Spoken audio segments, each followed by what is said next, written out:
Bismillahirrahmanirrahim. Assalamualaikum warahmatullahi wabarakatuh. Alhamdulillah wassalatu wassalamu ala sayyidina wa maulana Rasulillah wa ala alihi wa ashabihi wa man tabi'ahu wa nasarahu wa walah, amma ba'dah. Fanawayna ta'allum wa ta'lim wa tadhakkur wa tadhkir wa naf'a wal intifa' wal ifadah wal istifadah wal hath ala tamassuk bi kitabillah wa sunnati rasulih sallallahu alaihi wa alihi wa sallam wa da'wah ilal huda wa dalalah alal khair ibtigha mardatillahi wa qurbihi wa thawabih. Subhanaka la ilma lana illa ma 'allamtana innaka antal alimul hakim wa la hawla wa la quwwata illa billahil aliyil azim. Allahumma inna nas'aluka ilman nafi'a wa fahman nabiyyin wa hifdzal mursalin wa ilhamal malaikatil muqarrabin wa na'udzubika min ilmin la yanfa' wa qalbin la yakhsha wa nafsin la tashba' wa 'ainin la tadma' wa min du'ain la yustajabu laha bi rahmatika ya arhamar rahimin. Segenap jajaran DKM Masjid Jami Al-Muhajirin yang dimuliakan oleh Allah, para jamaah taklim mingguan fikih yang mudah-mudahan kita semua senantiasa dalam naungan kasih sayang Allah Subhanahu wa taala. Alhamdulillah, pada kesempatan kali ini kita sama-sama dapat berkumpul untuk kembali kita mengkaji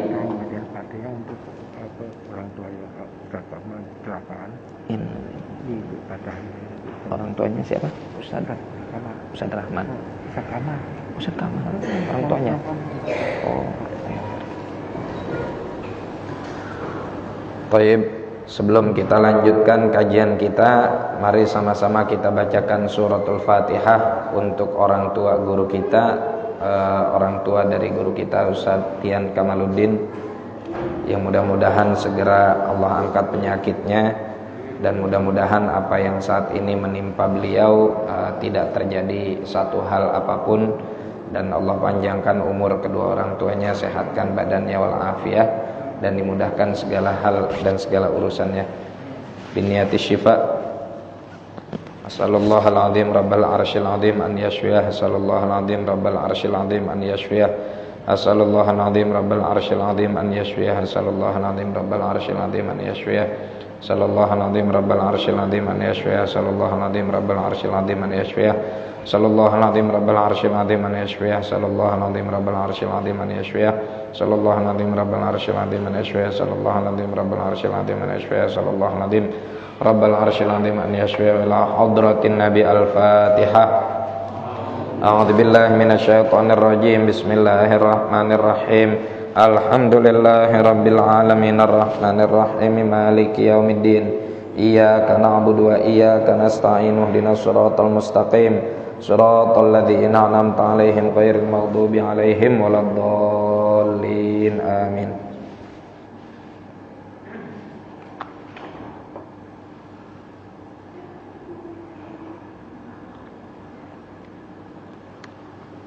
Baik, para jamaah sekalian yang dimuliakan oleh Allah Subhanahu wa taala, setelah kita membahas tentang khisalul fitrah, sekarang kita masuk kepada fasal baru. Faslun atau babul wudu'i, bab yang menjelaskan tentang wudu. Qala Sayyiduna Syekh Habib Zain bin Ibrahim bin Smith, al-wudu'u lughatan ismun li ghusli ba'dil a'dha'i wa huwa ma'khudun minal wada'ati wa hiyal husnu wal jamalu, wa syar'an ismun li ghusli a'dha'in makhsusatin biniyatin makhsusatin ala wajhin makhsusin. Jamaah sekalian yang dimuliakan oleh Allah Subhanahu wa taala, salah satu bab yang paling penting dalam fikih adalah babul wudu, bab yang menjelaskan tentang masalah wudu. Apa sih itu wudu? Arti wudu secara bahasa itu diambil dari kata-kata al-wada'ah. yang artinya adalah al-husnu wal jamal. Husn itu keindahan atau kebaikan, jamal itu adalah keindahan. Jadi lafadz wadoa, ya, lafadz wadoa itu secara bahasa, artinya dia secara bahasa sama dengan hasuna, ya. Jadi wudu itu sebelum didefinisikan oleh para ulama syariat dengan definisi syariat, secara umum segala hal yang baik, segala hal yang indah bahasa Arabnya adalah wudu. Segala hal yang baik, segala hal yang indah bahasa Arabnya adalah wudu. Nah, karena terkadang gitu, seperti misalkan sholat. Sholat secara bahasa artinya adalah doa. Maka segala bentuk doa itu bahasa Arabnya adalah sholat. Bapak bermunajat kepada Allah sebelum makan, baca doa makan, Allahumma barik lana fima razaqtana wa qina adzabannar. Itu bahasa Arabnya apa? Sholat. Bahasa Arabnya secara bahasa sama. Wudu juga secara bahasa dia maknanya adalah hasuna atau al-husnu atau al-jamalu, kebaikan dan keindahan. Tapi ini definisi secara bahasa, belum definisi secara syariat. Lalu apa yang dimaksudkan oleh para ulama syariat, ulama fikih tentang apa itu wudu? Kata para ulama fikih, wudu adalah ismun li ghusli a'dha'in makhsusatin. Satu nama, ya, untuk sebuah kegiatan atau sebuah praktek yang mana kegiatan tersebut berisikan membasuh anggota tubuh tertentu. Ya. Kita punya praktek, kita punya kegiatan isinya membasuh anggota tubuh tertentu. Biniyatin makhsusatin, dengan niat khusus, niat tertentu. Ala wajhin makhsusin, dengan bentuk tertentu. Nah, ini namanya wudu. Apa sih itu tertentu tadi? Kita bahas satu-satu. Yang pertama, namanya wudu itu harus ghusl, ya, membasuh, kecuali nanti di bagian kepala cukup hanya dengan masah, mengusap, ya. Nah, yang dibasuh apakah seluruh tubuh? Enggak, hanya anggota tubuh tertentu. Makanya di sini dikatakan a'dha'un makhsusatun, anggota tubuh tertentu. Apaan aja? Apaan aja, Pak? Ada berapa anggota tubuh? Ada 4. Wajah, tangan sampai sikut, sebagian kepala, kemudian kaki. Ya, ini yang wajibnya. Nanti yang sunnahnya ada tambahannya. Jadi ketika kita berwudu nggak harus membasuh semua tubuh kita. Itu namanya ghuslun, ya, atau guslun, mandi.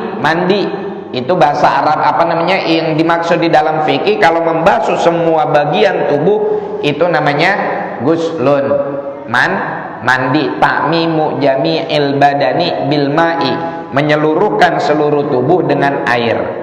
Tapi kalau wudu hanya sebagian aja, enggak seluruh anggota tubuh, hanya anggota-anggota tubuh yang memang sudah ditetapkan oleh Allah Subhanahu wa taala.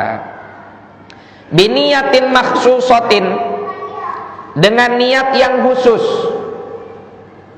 Maksudnya apa dengan biniyatin makhsusatin, dengan niat yang khusus? Bapak bisa jadi ngebasuh wajah, bisa jadi ngebasuh tangan, udah pasti disebut wudu belum? Bapak ngebasuh wajah, ngebasuh tangan, udah pasti sebut wudu belum? Belum tentu. Pulang kerja capek, ya kan? Sampai di rumah ke wastafel, basuh wajah, kemudian cuci tangan, kaki juga rasanya agak kotor disiramin, kemudian duduk di atas kasur, apakah tadi aktivitas Bapak di wastafel tersebut disebut wudu? Enggak. Kenapa? Karena enggak ada niat. Lain halnya kalau Bapak alih-alih ke wastafel hanya sekedar cuci muka dan cuci tangan, mending sekalian aja saya niatin nawaitul wudu'a li raf'il hadatil asghari fardhon lillahi ta'ala, basuh selesai wajah, kemudian tangan, kepala, kemudian kaki, baru naik ke tempat tidur Bapak istirahat, baru jadi namanya wudu karena sudah ada niat. Dan niatnya juga ya niat yang sudah ditentukan oleh fuqaha, ya, oleh agama. Enggak sembarangan niat. Kalau Bapak hanya sekedar niat saya ingin cuci tangan, atau saya ingin membersihkan muka, atau saya ingin ngangkat make up dan lain-lain, itu enggak disebut wudu, walaupun yang dibasuh anggotanya sama persis dengan ketika dia berwudu. Dia basuh mukanya, dia basuh tangannya, dia basahin kepalanya, dia basuh kakinya, tapi enggak niat. Nah, maka itu tidak disebut dengan wudu. Kemudian yang selanjutnya, ya, ala wajhin makhsusin, ya. Apa yang dimaksud ala wajhin makhsusin? Bahwa yang namanya wudu itu bentuknya atau caranya memang sudah diatur. Ketika Bapak membasuh wajah ada batasan-batasannya, nggak bisa sembarangan asal kecepret doang. Ya, ketika membasuh tangan nggak bisa kita membasuh tangan ngasal membasuh tangan. Bapak nih misalkan wudu, ya, atau membasuh bagian-bagian yang tadi kita sebutkan tuh dengan niat nawaitul wudu'a li raf'il hadatil asghar fardhon lillahi ta'ala. Pas basuh tangan cuman sampai sini doang, ya. Apakah itu disebut dengan wudu? Enggak. Itu tidak disebut dengan wudu karena yang namanya wudu ada aturannya, ada batasannya. Atau misalkan, ya, Bapak wudu tangannya benar sampai sikut, kakinya sampai mata kaki, kemudian mukanya juga sampai dengan batasan-batasannya. Tapi begitu Bapak berwudu, nawaitul wudu'a li raf'il hadatil asghar fardhon lillahi ta'ala. Udah basuh muka tuh. Habis itu langsung ke kaki, baru ke tangan, baru kepala. Sah enggak? Enggak, karena wajahnya bentuknya tidak sesuai dengan tuntunan syariat. Nah, Allahumma sholli ala sayyidina Muhammad. Kemudian yang selanjutnya adalah yang harus kita ketahui di sini bahwa wudu ini adalah termasuk syariat al-qadimah, ya. Wudu ini termasuk syariat al-qadimah. Apa sih yang dimaksud dengan syariat qadimah? Jadi wudu ini juga sudah ada sejak zaman dahulu, gitu, ya. Sudah ada dipraktekkan oleh para nabi-nabi sebelum Nabi Muhammad sallallahu alaihi wasallam, sebagaimana diriwayatkan oleh Al-Imam Ibnu Majah dengan sanadnya kepada Sayyidina Zaid bin Harithah, ya, pada Sayyidina Zaid bin Harithah, kepada Sayyidina Ubay bin Ka'ab. Dari Sayyidina Ubay bin Ka'ab radhiyallahu taala anhu, Rasulullah sallallahu alaihi wasallam bersabda, "Hada wudu'i wa wudu'ul anbiya'i min qabli." Hada wudu'i wa wudu'ul anbiya'i min qabli. Ya, hada wudu'i wa wudu'ul anbiya'i min qabli. Ini adalah wuduku dan wudunya para nabi-nabi sebelum aku. Ini adalah wudunya aku dan wudunya para nabi-nabi sebelum aku. Gitu. Menandakan apa? Menandakan bahwa sabda Rasulullah ini menjelaskan bahwa para nabi zaman dahulu pun melaksanakan wudu. Nah, yang selanjutnya, Allahumma sholli ala sayyidina Muhammad. Kapan disyariatkannya wudu? Ya, kapan disyariatkannya wudu?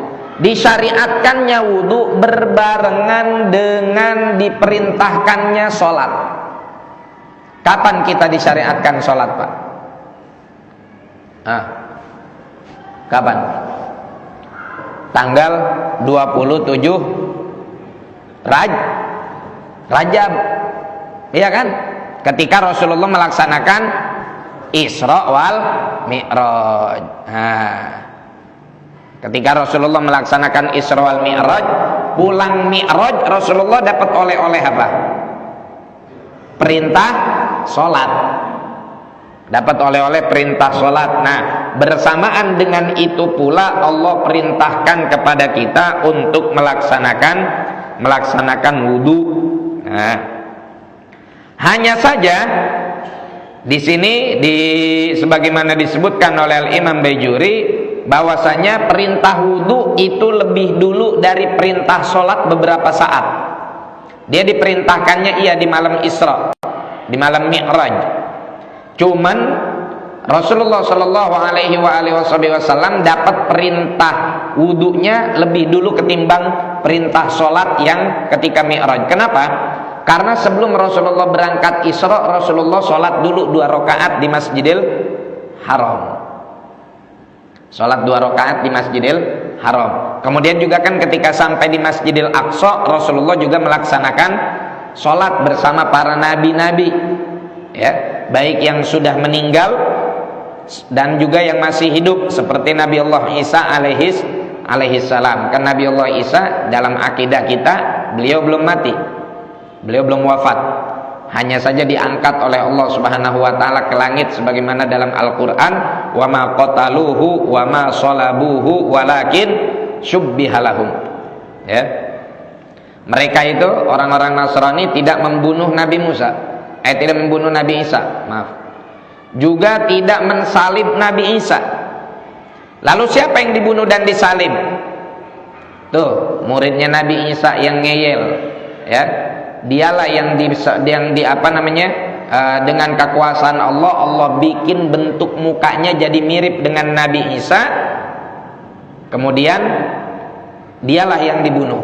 Sedangkan Nabi Isa-nya diangkat oleh Allah Subhanahu wa taala ke langit yang nanti akan kembali diturunkan di akhir zaman bersama Al-Imam Mahdi, ya. Bersama Al-Imam Mahdi. Nah, itu sholat tuh berjamaah bareng dengan Rasulullah sallallahu alaihi wasallam. Makanya Sayyidina Jibril, malaikat Jibril itu ngajarin Nabi Muhammad sallallahu alaihi wasallam berwudu sebelum berangkat Isra wal Mi'raj. Jadi tata caranya, kaifiyahnya, masyru'iyahnya kepada Rasul itu datang sebelum itu. Nah, baru pas Rasulullah Mi'raj naik ke Sidratil Muntaha, pulang dapat oleh-oleh dari Allah Subhanahu wa taala buat kita, maka bersamaan dengan itu pula kita diwajibkan untuk melaksanakan wudu setiap kali kita hendak melaksanakan sholat, ya. Dan ini sebagaimana firman Allah Subhanahu wa taala, idza qumtum ila sholati faghsilu wujuhakum wa aydiyakum ilal marafiqi wamsahu bi ru'usikum wa arjulakum ilal ka'bain.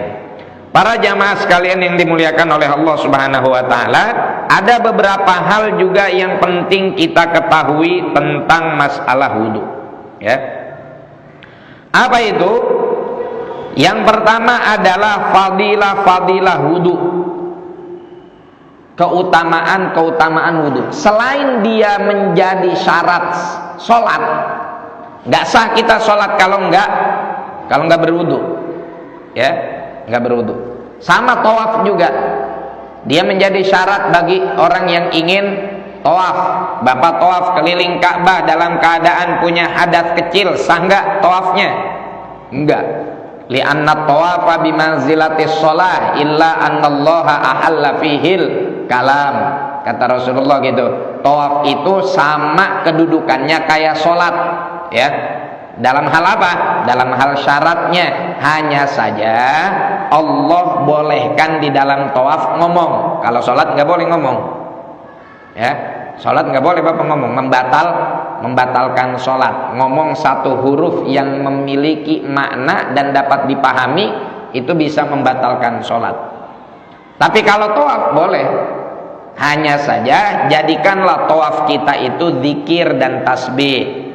Sambil keliling, sambil zikir, sambil baca doa. Jangan mentang-mentang dibolehin, begitu bapak keliling malah ngobrol, wejek. Lihat, gila ya, keren banget tuh.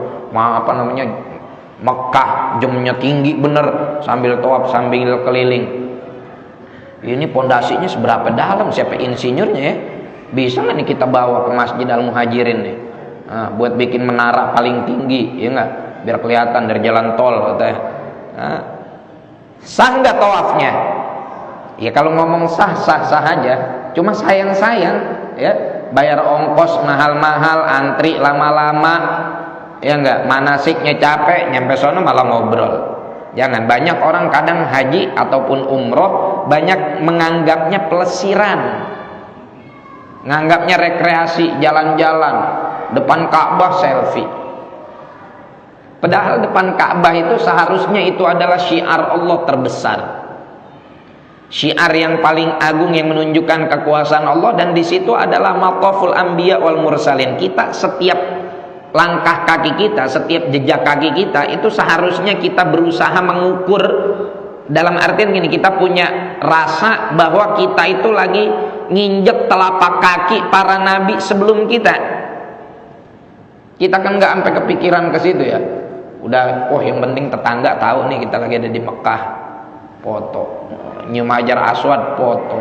Di mana aja foto, moto mulu. Akhirnya pulang-pulang bukan haji mabrur, bukan umroh mabrur, umrohnya penuh sama foto doang. Oleh-olehnya akhirnya cuman foto. Sayang. Ntar kalau mau foto mana di kornis, ya enggak, sambil belanja di mana begitu. Kalau di haram mah udah fokuskan untuk berdoa. Gitu. Emang kadang handphone ini gimana ya? Ya jadi wasilah baik, nih kayak gini nih jadi wasilah baik buat ngamerain ya kan pengajian, buat menyebarkan kebaikan. Tapi kadang-kadang kita handphone banyakan ngeganggunya terkadang. Nah, kembali kepada tadi masalah sholat, ya, kita wajib sebelum sholat itu untuk mengangkat hadat kita dari atau mengangkat hadat baik yang besar ataupun yang kecil. Kalau hadat besar ya diangkatnya dengan mandi, kalau hadat kecil diangkatnya dengan berwudu. Nah, makanya keistimewaan yang ada pada umat ini adalah Rasulullah Shallallahu Alaihi Wasallam pernah bersabda, sebagaimana diriwayatkan oleh Al-Bazzar dalam musnadnya. Rasulullah bilang begini, ya, kata Rasulullah, la yusbigu abdun al-wudu'a illa ghufira lahu ma taqaddama min dzambihi wa ma ta'akhkhar. Hadits hasan. Tidaklah seorang hamba melebihkan wudunya dari batasan yang sudah ditentukan. Kita sampai apa nih? Sampai sikut. Kita lebihin dikit. Ini namanya isbal. Dilebihkan. Juga dengan membasuhnya rapi. Apa ganjarannya? Illa ghufira lahu ma taqaddama min dzambihi wa ma ta'akhkhar. Diampuni oleh Allah Subhanahu wa taala dosa terdahulu dan dosa yang akan datang. Wa qala aidan, dalam hadis Imam Ahmad, Rasulullah bersabda, as-salatu khairu mawdu' wa la yuhafidhu 'alal wudu'i illa mu'min. Ya. Salat adalah sebaik-baiknya tujuan. Ya. Dan tidaklah ada orang yang mau menjaga wudu kecuali orang yang beriman dengan iman yang sempurna. Artinya di antara ciri kesempurnaan iman selalu menjaga dirinya dalam keadaan suci. Punya wudu, kalau bahasa kitanya mah punya wudu gitu. Dalam hadis yang lain, ya, Rasulullah sallallahu alaihi wasallam bersabda dalam Sahih Muslim, man tawaddo'a fa ahsanal wudu'a kharajat khotoyahu min jasadihi hatta takhruja min adfarihi. Barang siapa yang berwudu lalu dia perbaiki cara wudunya, bukan wudu capung, cepek pergi, ya enggak, cepek pergi. Tapi juga jangan terlalu was-was. Gimana wudu terlalu was-was? Enggak sah, ciduk lagi, enggak sah, ciduk lagi, sampai bajunya pada lepek.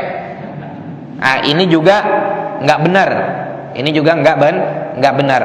Cukup apa sih makna ahsanal wudu? Dia gunakan sunnah-sunnahnya, dia rapikan cara ngebasuhnya sesuai dengan tuntunan Rasulullah Shallallahu Alaihi Wasallam yang sudah disarikan atau disimpulkan oleh para fuqaha, oleh para ahli fikih.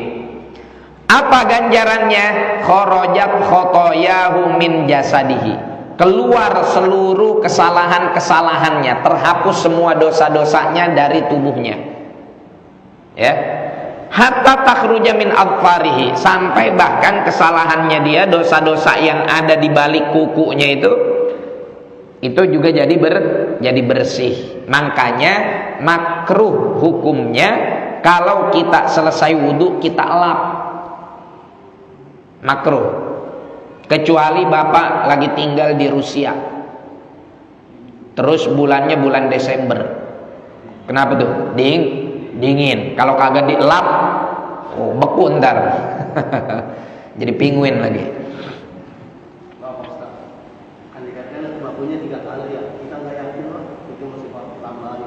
Nah, itu penyakit was-was itu. Itu termasuk penyakit was-was yang tidak dibenarkan, ya. Makanya keyakinan itu harus ditanam, dan keyakinan itu muncul dengan ilmu. Ya. Keyakinan itu dihasilkan dengan ilmu, dengan ngaji.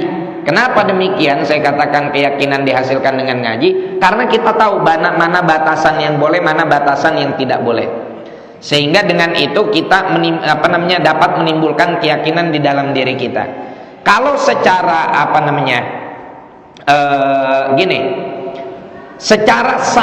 secara boleh atau enggak bolehnya melebihkan dari 3 basuhan, itu kalau bapak ngelebihin dari 3 basuhan, sedangkan basuhan yang pertama udah sah, lebih dari 3 basuhan hukumnya makruh.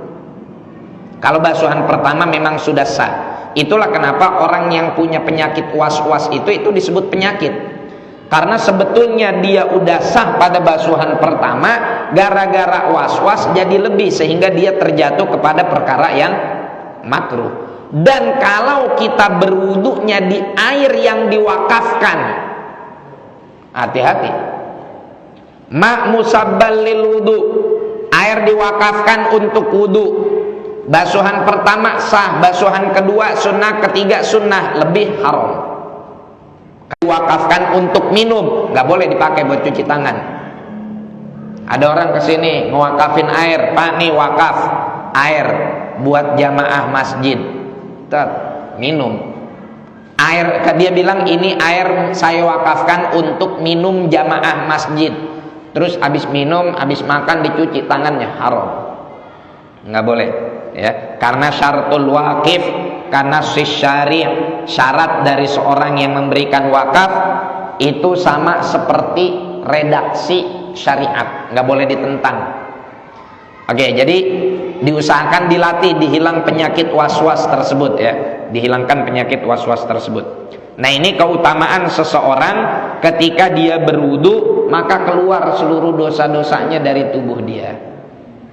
Juga orang yang wudunya rapi, nanti dia yang di hari kiamat makin kekenalan oleh Rasulullah. Karena ada sinyalnya, ada lampu kelap-kelipnya, ya. Bapak kalau naik pesawat atau kita ada di bawah, itu kenapa pesawat kan kelihatan tuh kalau malam, ya kan?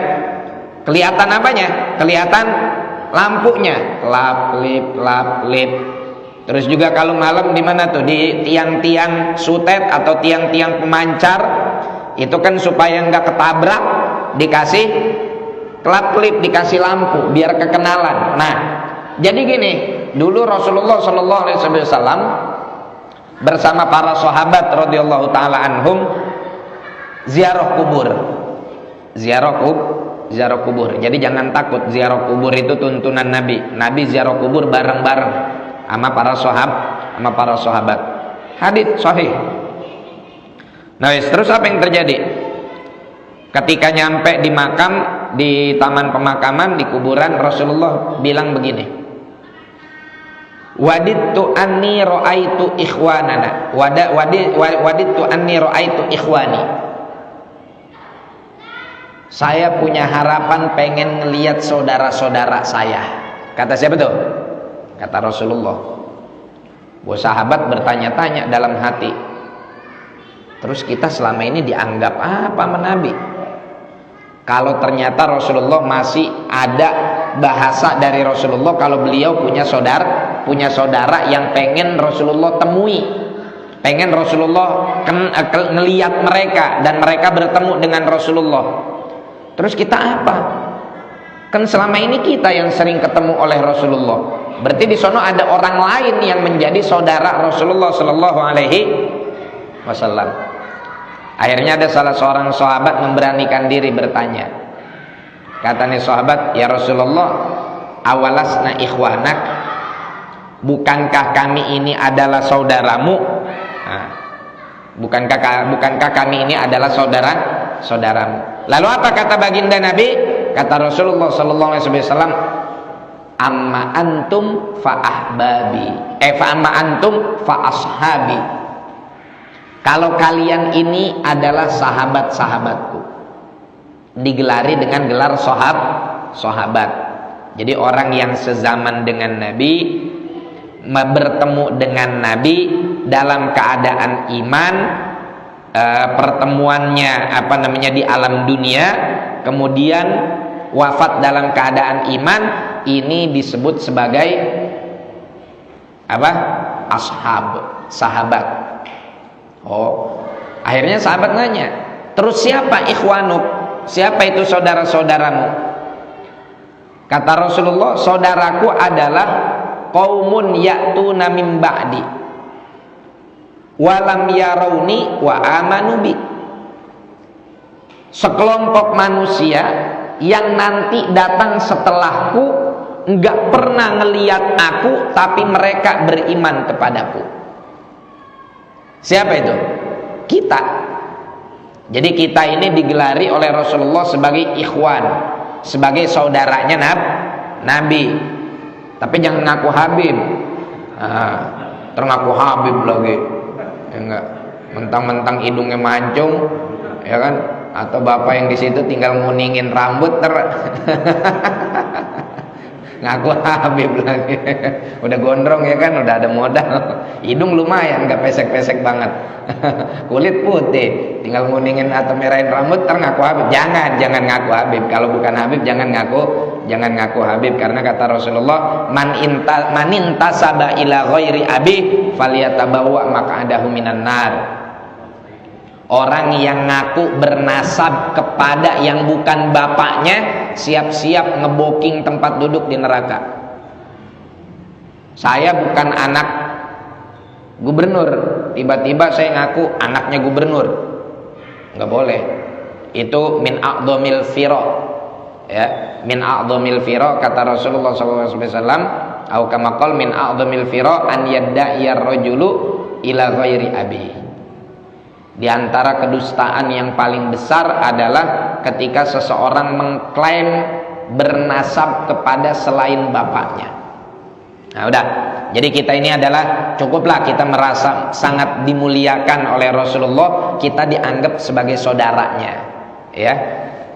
Sebetulnya dianggap sebagai umatnya aja, udah jadi umatnya aja udah bersyukur banget loh, ya kan? Dia jadi umatnya Nabi Muhammad. Kenapa? Karena Rasulullah adalah Nabi terbaik. Otomatis yang jadi umatnya adalah umat terbaik. Makanya tidak ada satupun yang bernisbat kepada Rasulullah melainkan dia menjadi sesuatu yang terbaik. Rasulullah dilahirkan di mana? Di kota Makkah. Makkah jadi kota terbaik. Rasulullah hijrah ke Madinah. Madinah menjadi kota terbaik. Kemudian Rasulullah orang yang bersahabat dengan Rasulullah menjadi manusia-manusia terbaik. As-sabiqunal awwalun minal muhajirin wal ansar. Gelarnya radhiyallahu anhum wa radu an. Agamanya menjadi agama terbaik. Mukjizatnya Al-Qur'an menjadi mukjizat terbaik. Umatnya juga adalah umat terbaik. Kan dalam Al-Qur'an Allah bilang apa? Kuntum khaira ummatin ukhrijat linnas ta'muruna bil ma'ruf wa tanhauna 'anil munkar. Kalian adalah sebaik-baiknya umat. Makanya nanti di akhirat pun yang masuk surga umatnya Nabi Muhammad dulu. Rasulullah pertama masuk, kemudian para nabi, ya, para rasul, para anbiya, para nabi, para rasul, para itu semua udah masuk, baru umatnya Nabi Muhammad Shallallahu Alaihi Wasallam. Umat Nabi Muhammad udah masuk semua, baru umat-umat yang lain, baru umat-umat yang lain, gitu. Cuman jangan ampe kita kepleset. Ya, sehingga kita jadi yang terakhir masuk gara-gara di laundry dulu sama malaikat Malik. Dikucek dulu, disiksa dulu. Naudzubillah min dzalik. Kalau bisa kita masuk termasuk yang pertama kali masuk surga. Amin ya rabbal alamin. Nah, udah nih. Kata Rasulullah, yang namanya saudara-saudaraku, mereka adalah orang-orang yang datang setelahku. Hanya saja apa? Mereka belum pernah beriman memang. Belum pernah ngelihat, tapi mereka beriman. Sahabat nanya lagi. Masya Allah nih, kepo juga nih sahabat. Ya, tapi bagus, ya bagus karena menghasilkan ilmu, ilmu. Apa kata sahabat? Ya Rasulullah, kaifa arafta man lam ya'ti ba'du min ummatik? Bagaimana kamu bisa tahu orang yang belum pernah kamu lihat dari umatmu? Gimana ciri-ciri kekenalannya? Kan belum pernah ketemu, kok bisa tahu kalau itu adalah saudaramu dan dia adalah umatmu? Akhirnya Rasulullah ngasih jawaban begini dengan sebuah analogi. Ara'aita law anna rajulan lahu khailun gurrun muhajjalatun baina dhahrai khailin duhmin buhmin ala ya'rifu khailah. Wahai sahabatku, coba kamu lihat, kalau orang punya kuda semuanya warnanya hitam, tiba-tiba dia punya satu ekor kuda nyempil di tengah-tengah warnanya putih, kekenalan nggak? Kekenalan. Kelihatan nggak? Kelihatan. Waktu awal-awal bapak tua kan kelihatan tuh uban atu-atu, ya. Ya sama kayak saya, udah mulai kadang ada numbuh uban, nggak tahu uban tua apa uban genit. Ya. Kelihatan tuh ada uban rambut warna putih di tengah-tengah rambut yang warna hitam. Lalu maksudnya apa ya Rasulullah? Maksudnya nanti di padang mahsyar kebanyakan manusia itu gelap. Gelapnya bukan karena sukunya, bukan karena warna kulitnya, melainkan gelap karena dosanya. Yang dulu di dunia dia berasal dari negara yang suku atau dari suku yang warna kulitnya putih, kuning langsat, bule, kalau dia nggak beriman berubah jadi hitam pekat karena dosa. Yang lahirnya dari suku atau ras yang warna kulitnya hitam, kalau dia beriman bertakwa berubah menjadi bercahaya. Itu yang dimaksud. Nah, kemudian kata Rasulullah, fa innahum ya'tuna ghurran muhajjalina min atharil wudu.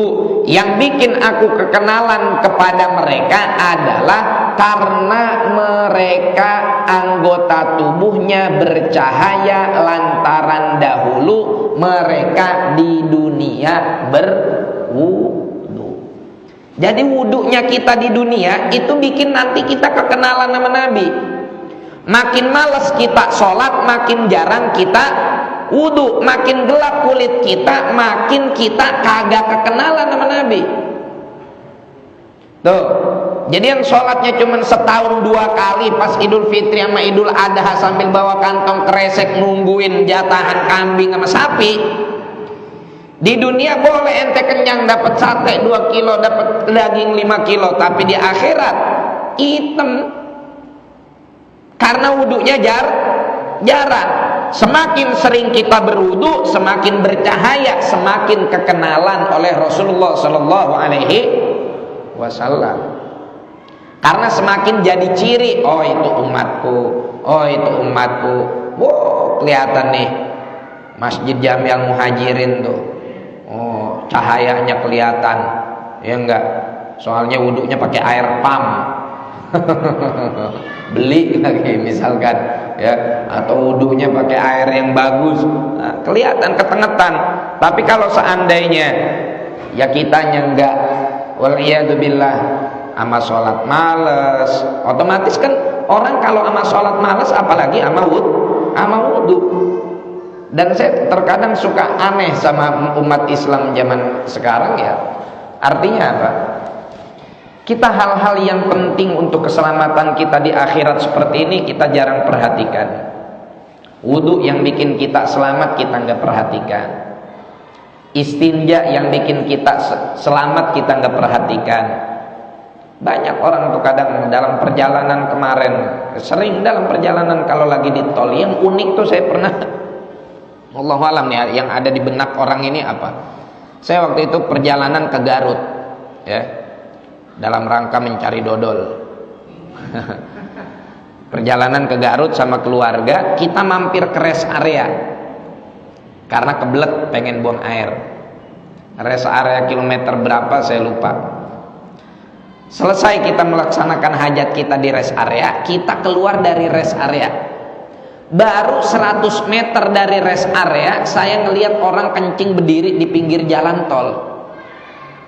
Kalau dia kencing di pinggir jalan tol sebelum rest area masih agak logis, karena mungkin udah kebelet banget. Ya enggak? Udah kebelet banget, mungkin dia belum ketemu rest area, dikencing di situ. Ini mah setelah rest area, baru 100 meter dari rest area dikencing di situ. Lah terus apa faedahnya dikasih rest area? Di situ ada toilet, di situ ada WC, ngapain nggak dipakai? Di situ bisa istinja. Makanya kata Rasulullah SAW, nanti kebanyakan azab umatku itu lantaran mereka azab kubur, ya. Lah kebanyakan siksa kubur yang dialami oleh umatku apa? Siksa kubur yang dihasilkan dari kagak cebok alias kepet. Oh, atau cebok tapi nggak bersih karena nggak istibro. Apa nggak istibro? Cebok buru-buru kencing, cebok langsung pergi. Seharusnya kita sunnah istibro dulu, baik itu dengan tanah nuh, dehem. Kenapa? Karena dengan dehem itu sisa-sisa air seni itu kedorong. Atau al-itar. Apa itar? Ya, mohon maaf nih, kameranya geser dikit. Ya, anggap ini kita punya torpedo, nah ini kita giniin tuh, set. Ini namanya itar. Fikih ini nggak apa-apa ya. 3 kali. Itu kan ntar karena geli, ntar juga dia lama-lama keluar. Baru habis itu kita istinja. Jangan belum apa-apa, udah kadang kita kencingnya juga berdiri. Orang kan kalau kencing berdiri sama jongkok beda. Berdiri tinggi, nabrak tembok. Ya, tapi dari segi kebersihan orang lebih bersih ketika dia kencing sambil jongkok. Karena kalau dia kencing sambil jongkok itu tekanan kantung kemih lebih neken sehingga keluarnya lebih optimal. Kalau berdiri kantung kemih nggak terlalu neken sehingga masih ada yang sisa. Yang kayak gini banyak kita tidak memperhatikan padahal itu keselamatan kita. Ya, dulu Rasulullah SAW aja pernah ngingetin. Satu ketika Rasulullah jalan sampai di kuburan, ada 2 kuburan berderet tetanggaan. Rasulullah merintah sahabat untuk ngambil 2 pelepah kurma. Tak. Ya, sahabat ngerjainnya jadi perintah Nabi. Habis itu Rasulullah letakkan pelepah kurma tersebut di atas apa? Di atas kuburan. ya, di atas dua kuburan tersebut. Sahabat nanya, Rasulullah, kenapa itu pelepah kurma ditaruh di atas kuburan? Kata Rasulullah, selama pelepah tersebut rotab, apa rotbun itu, masih seger, belum layu, belum kering, maka selama itu dia akan bertasbih kepada Allah, berzikir kepada Allah, yang dapat menyebabkan diringankannya azab kubur orang itu.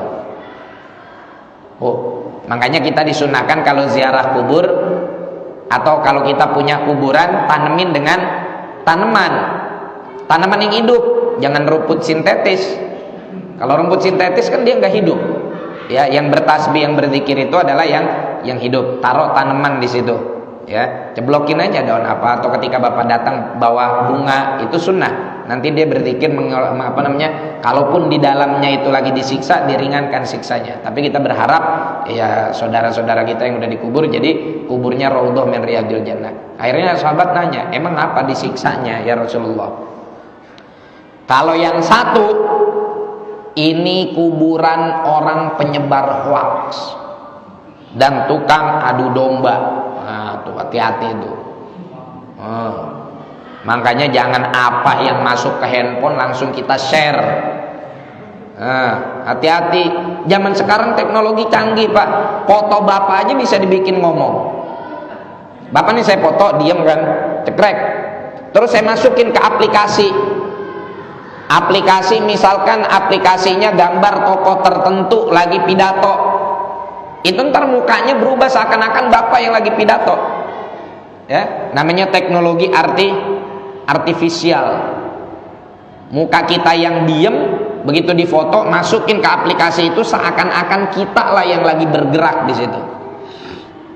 Gitu. Jadi jangan sembarangan menyebar itu. Nah, yang satunya lagi disiksa gara-gara apa? Gara-gara ceboknya kagak bersih. Hati-hati tuh yang ceboknya kagak bersih. Jangan buru-buru, mana sih? Apalagi dipeper di tembok. Waliyadzubillah. Ya, wallahu a'lam bishawab. Besok kita masuk ke dalam furudul wudu, fardu-fardunya wudu. Ada pertanyaan?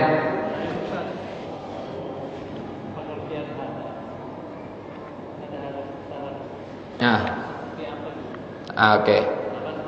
Pengertian saya hadas kecil itu ya kotoran yang ada di badan kita. Tapi kalau dia dari keterangan bahwa ternyata wudu itu artinya lahir batin. Karena setelah wudu itu kan kita punya tanda nanti di akhirnya. Mohon penjelasan Ustaz. Apa itu hadas besar, apa itu hadas kecil? Hadas besar itu yang ketika terjadi mewajibkan kita untuk mandi. Itu hadas besar. Apa aja? Keramas. Enggak, keramas enggak wajib. Hah?